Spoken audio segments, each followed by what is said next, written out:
Hi, this is Vinay Modi. Today I'm going to speak on power of words.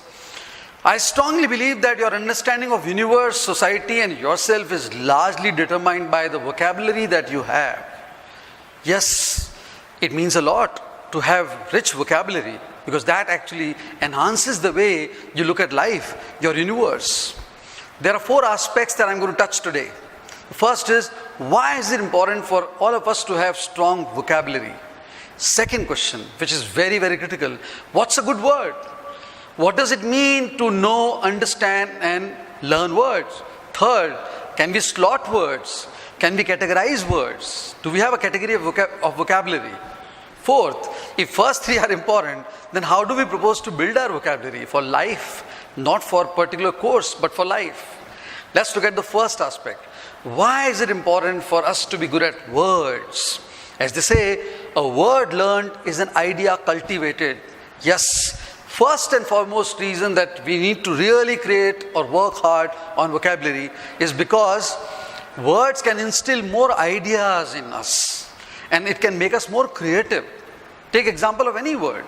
For example, black. Now the word black can be extended in many forms and can make us more creative.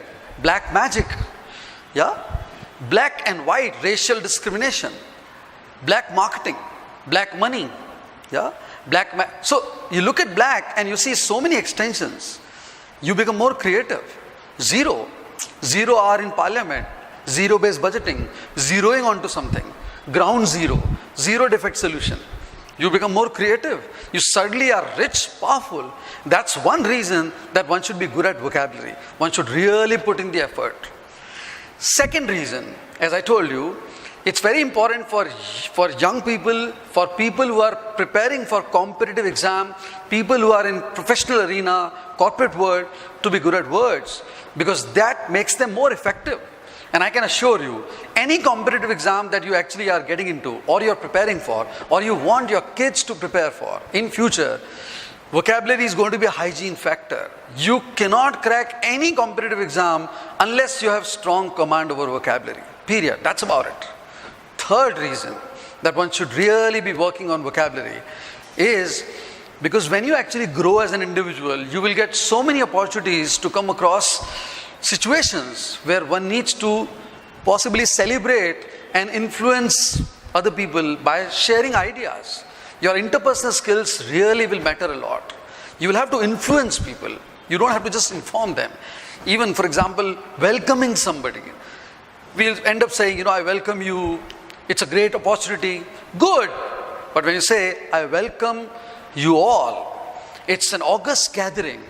And we've been absolutely it makes a big difference. The way you actually narrate your ideas, you influence people in society. So words are used to influence people.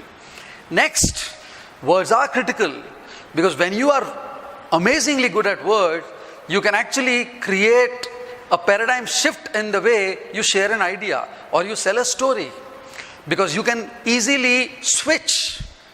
Lazy will have so many differentiating factors. Lackadaisical, listless, let's say slothful, or let's say lassitude. So there are so many ways one can.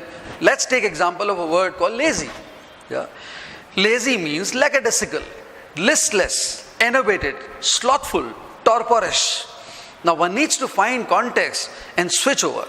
That's why words are important. Words are magic. Because when you use good words, you really inspire society. I'm sure you know, certain words by great people, eminent people, have created such magic that they have become immortal. I have a dream, Martin Luther King.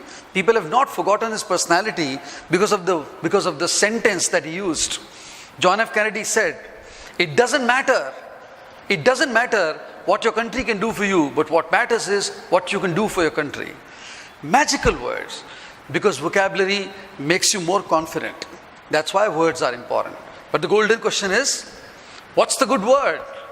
How do you define somebody having strong vocabulary over somebody who's not?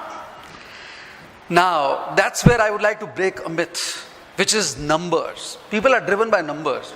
They're, I know 5,000 words and you know 4,000 words, so I'm richer than you. Absolutely not. It may be true in certain contexts, but by and large, every word has certain dimensions.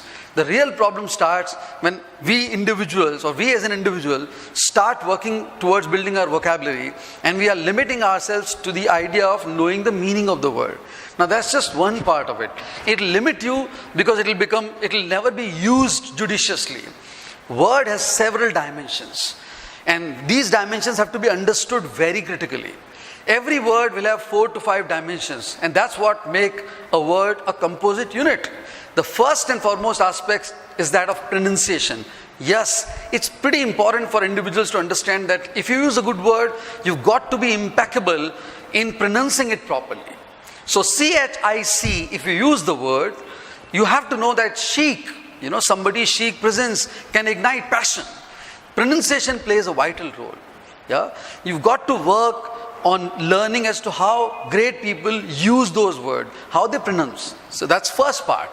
The second part is the usage part. You know a word, but you don't know how to use it. And that's what I've seen. Young generation, a lot of talented people, they have strong command over vocabulary. But they end up misusing it because they don't really make correct sentences. Correct formations are a problem. That's where I would like to offer a tip also. Never look up a word in newspaper and find out the meaning and finish the job. Make sure that you go beyond it. Find the word, see the context, complete the sentence, and register in your mind. You'll see the story gets registered, you'll not forget the word. Yes, furtive means secret, but furtive glances complete the story. It's important for you to remember. Usage and correct sentence are important. For example, there's a word called umbrage, umbrage, now which essentially means annoyance, wrath, anger. When you use this word, you'll see a very interesting way it is used. It seems that one country has taken umbrage over other countries' reluctance to curb terrorism. So certainly you see an innovative method in which this word is used. So sentence making is critical. The third part of being very good at vocabulary, or possibly using a word in a very judicious fashion, is to understand whether the word is a verb or a noun or a verb, an adjective, adverb. You need to understand. Some words cannot be replaced. Noun will remain noun. Some words can be replaced. Noun can be used as verb as well. Yeah? Fourth very critical aspect of knowing a word is to understand when we actually use a word will be used in positive, negative or neutral context. Understand the word and its gravity.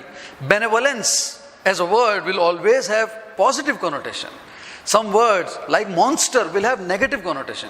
So you'll use those words in those contexts. That's a good word. That makes a good word. Third important aspect, can we slot words? If we have to learn words, can we slot words? Yes, we can slot words. Words can be learnt by categorizing, by categorizing those. Idioms and phrases. It's very, very interesting, enriching and creative when we use words by using idioms and phrases. Because that's how societies have evolved. They have been created out of those. Yeah? And you see, that's why it's very easy, very important for one to bring the gravity. Time has come where we take the bull by horn. That means we actually take charge of situation and perform. Now it's something which really grips us. It conveys the gravity of the situation. So it's very important. Categorize, slot, try to learn those. And you see how you become creative. There are words which confuse us. Confusing words. There's a big list of words which confuse us. All we need to do is we need to really be careful while using those. And there are so many words which really end up, for example, illicit liquor. So many people die because they consume illicit liquor. What do you elicit out of something which is written or done? Let's say a foreign diplomat or let's say a country leader does something which makes us think. You don't say illicit. That's dangerous. That's spurious. Illicit is important. So the pronunciation makes a big difference. You can slot words accordingly. Third, there are words which have historical precedence. There are words which have stories behind those. Try to imbibe those. It will work a lot. Yeah. Fourth very important aspect. When you actually try and categorize or slot words, you'll realize there are words which are foreign words in origin. Japanese, Yiddish, there are a lot of several countries, they have strong words. Urdu, Devanagari, Spanish, French, German, All these countries have very strong words which are used ubiquitously, which are used worldwide. Try to imbibe those, and you see how you create a universe. That's the third part. And the last part, but not the least, how do you improve your vocabulary? How do you really take it further? I must share my experience. I would say a mechanical way of learning vocabulary is very easily understandable and taught also. But somehow, start giving respect to the idea of learning words. That's the first stage. Don't try and go on mechanics or technicalities. Focus on giving respect to vocabulary. Yes, when I say, I mean it. When you give respect, that means any new word that you see in your universe, you really work hard to understand it, codify it, write it, speak it up, possibly commit error, but just play in your mind in the entire day or maybe several weeks, you will not forget the word. But if you think that you write a word, you look up the word, you will try to cram the word, no, you will not be able to register it forever. Words have to be registered forever. They are immortal in our mind, in our soul. You know, they only get extinct when we die. That's how vocabularies are actually imprinted. That's how words are imprinted. That's what you should do. Second, yes, know the story behind word. Know stories. Create a context. You will not forget the word. Exodus is a word which I actually read when I read this novel written by Leon Uris. The setting was Israel-Palestinian. Mass movement of people from one country to other country. It reminds me of Syria right now. And I have not forgotten the word. Create the context. You will not forget the word. You will be so powerful in using word. Yeah.